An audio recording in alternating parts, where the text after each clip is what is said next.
First John chapter 4, verse 18.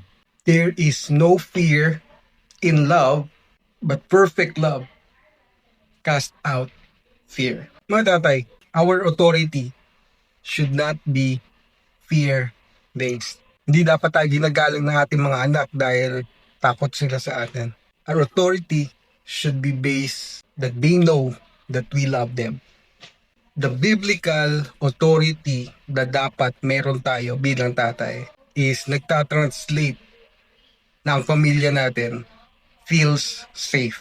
Hindi lang sila tahimik, takot. Kasi minsan pwedeng oo, may takot, pero wala na pala yung trust. Tahimik sila, sumusunod, pero yung pala dahil sa takot, hindi dahil mahal ka nila.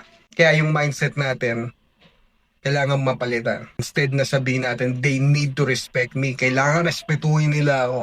Dapat maging, they should feel safe when they are with me.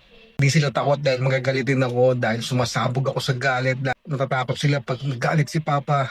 They should feel that they are safe. And that's when true biblical authority is. Si Jesus, nakita natin siyang nagalit. Tinaob niya yung mga lamesa, nilatigo niya yung mga hayop palabas ng templo.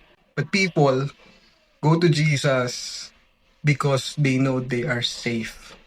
Try to check this week. Try to ask your family, do they feel safe being with you, telling you things, or they're just afraid of you? If they're just afraid of you, then you should start making them feel more of your love, not just you trying to control, trying to impose authority. I hope this helps, mga tatay. God bless you and blessings to your family.